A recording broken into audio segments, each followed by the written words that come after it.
இழப்பின் வலி ஒரு சிறுகதை. இழந்த பின்னரே அருமை தெரிகிறது மனித பிறவிகளுக்கு. சென்னையிலிருந்து மயிலாடுதுறைக்கு பேருந்து ஏறி சில மணி நேரங்களில் அருகில் அமர்ந்திருந்த பயணிக்கு அடிக்கடி ஃபோன் வந்து கொண்டே இருந்தது. அப்பா என்று திரையில் வர அந்த ஃபோனை கட் செய்து கொண்டே இருந்தார். ஏன் கட் பண்ணுறீங்க? அப்பா தானே, பேசலாமே என்று சொன்னேன். சும்மா எங்கிருக்கேன்னு கேட்பாருங்க என பதில் சொன்னார். அவரிடம் சொல்ல வேண்டும் என்று ஒன்றே ஒன்று திரும்ப திரும்ப தோன்றிக்கொண்டே இருந்தது. அப்பாவெல்லாம் பேசும்போதே பேசிடணும், பின்னால் பேசாமல் விட்டுட்டோம்னு வருத்தப்பட்டு ஒரு பயனும் இல்லை என சொல்ல நினைத்தேன். ஆனால் சொல்லவில்லை. காரணம், சிலவற்றின் அருமையை இழந்துதான் புரிந்து கொள்ள வேண்டியிருக்கும். சொன்னால் யாருக்கும் புரியாது. சென்னையிலிருந்து ஒவ்வொரு முறை ஊருக்கு வரும்போதும் குறைந்தது 5-6 முறையாவது அப்பாவின் ஃபோனிலிருந்து அழைப்பு வந்துவிடும்.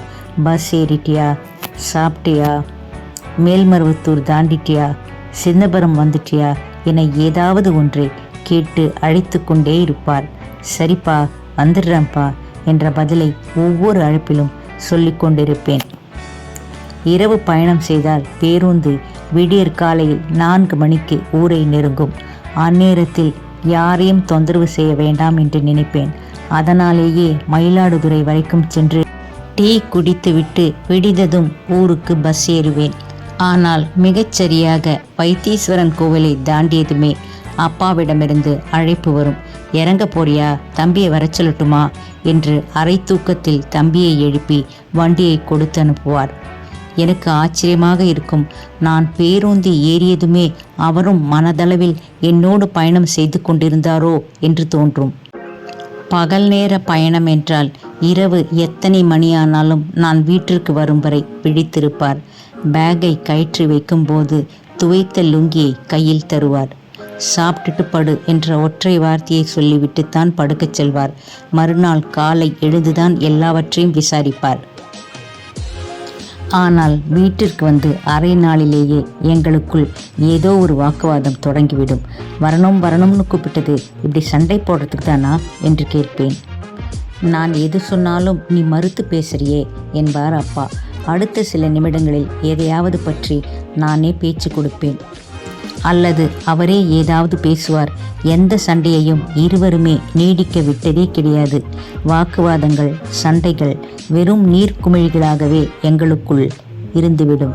இந்த முறை மயிலாடுதுறையை நெருங்க அப்பாவிடமிருந்து அழைப்பு வருகிறதா என்று அனிச்சையாக ஃபோனை எடுத்து பார்த்து கொண்டேன்.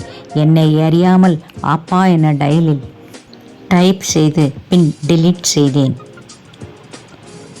வீட்டு வாசலில் நின்று வாப்பா, நல்லா இருக்கியா என்று கேட்கும் அப்பாவின் குரலை கேட்க முடியவில்லை.